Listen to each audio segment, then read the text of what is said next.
Ce podcast est une diffusion du Cannes Football Club, l'alternative foot. Allez au cannesfootballclub.com. Ce podcast est présenté par Mise au jeu.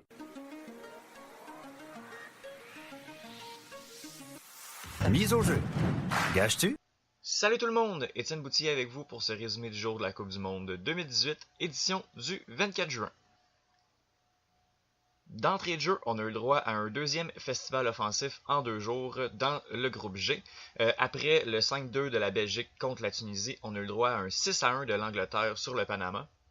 Les pauvres défenseurs du Panama là, qui en ont arraché tout le match, avec une Angleterre qui a été très opportuniste, là, qui a su marquer sur presque toutes les occasions. Un triplé de Kane, 2 buts de John Stones et un but de Lingard ont porté la marque à 6-0 pour l'Angleterre. Et Baloy du Panama est allé marquer un but très anecdotique, mais qui va quand même faire du bien au Panama là, dans l'optique où on s'attendait peut-être pas à se rendre en huitième de finale et où pour une petite équipe en Coupe du Monde, là, on a été capable d'aller mettre ce fameux but. Va falloir faire attention du côté de l'Angleterre. Là, on a vu qu'on est capable de mettre beaucoup de buts, là, mais sur le but du Panama, là, on a défendu d'une très mauvaise façon. Oui, bon, c'était 6-0, là, donc ça se peut que ce soit beaucoup plus anodin ou isolé comme but, là, mais il faut faire attention parce que si on défend de cette façon-là contre des grandes puissances offensives, là, ça se peut que ce soit plus difficile.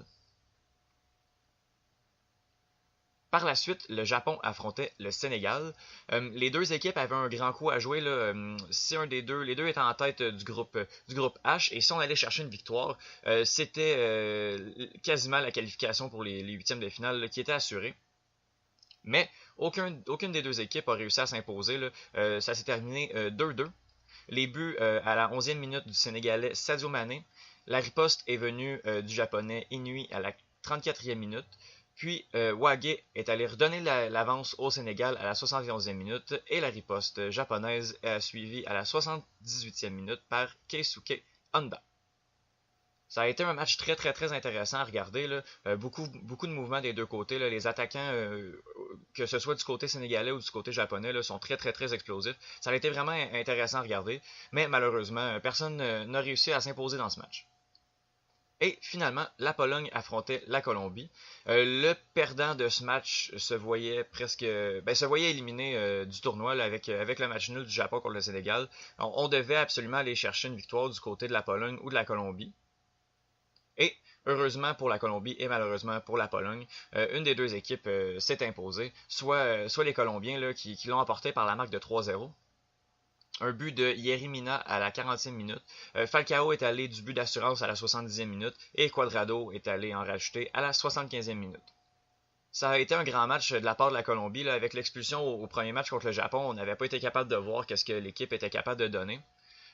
Ça s'est très bien déroulé là, pour la Colombie. On a réussi à mettre 3 buts contre une Pologne qui cette année là a vraiment pas convaincu là.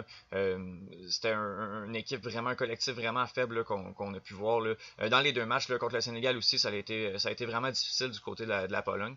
Mais la Colombie a très bien joué et va devoir confirmer son bon résultat contre le Sénégal la semaine prochaine. Dans le classement du groupe G, l'Angleterre et la Belgique sont première et deuxième avec 6 points, et la Tunisie et le Panama sont éliminés du tournoi avec 0 points.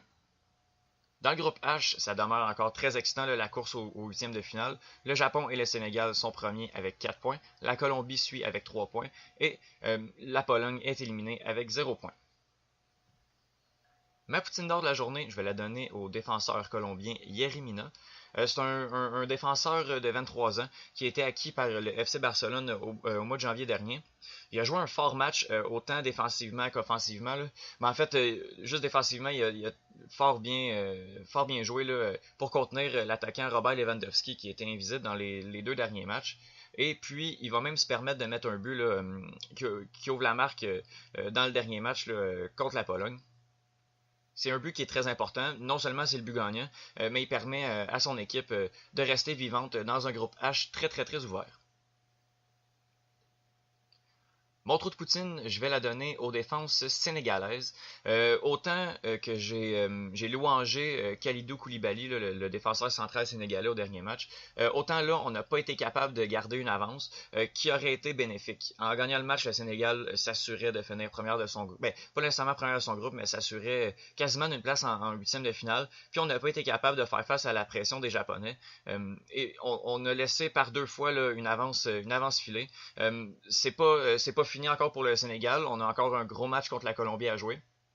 Mais si on n'est pas capable de faire face à la chaleur comme ça, là, ça va être beau là, si on se rend en huitième éventuellement. Là, ça va être difficile pour les Sénégalais. Alors, la deuxième journée s'est terminée aujourd'hui. Demain, on commence la troisième journée et c'est le début des matchs en simultané. Là. Chaque groupe va jouer ses matchs en même temps. Donc, demain, dans le groupe A, l'Arabie Saoudite affronte l'Égypte et l'Uruguay affronte la Russie à 10h.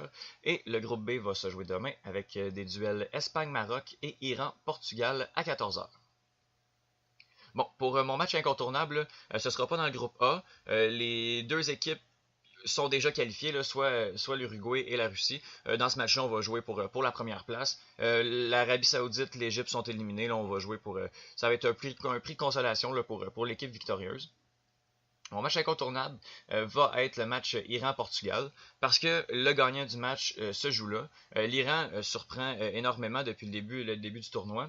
On a mis beaucoup de chaleur sur les Espagnols dans le dernier match, puis on avait été capable d'aller chercher la victoire contre le Maroc. Et on a vu le Portugal jouer contre les Marocains le dernier match, ça a été quand même assez difficile. Le Portugal qui est peut-être victime d'une Ronaldo-dépendance, c'est le seul joueur pour l'instant qui a marqué les buts du côté du Portugal. Et puis, on dirait là, que le collectif passe beaucoup par ce joueur-là. Si on réussit à contenir Cristiano Ronaldo, ça se peut que ce soit difficile pour les Portugais, qui, avec une victoire, serait qualifié pour les huitièmes de finale.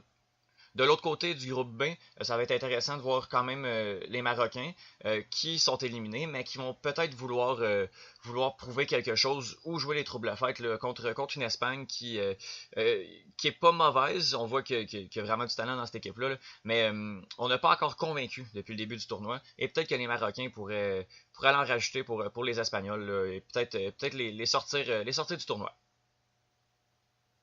Alors, c'est tout pour moi. On se revoit demain pour un autre résumé du jour de cette Coupe du Monde 2018. Ciao!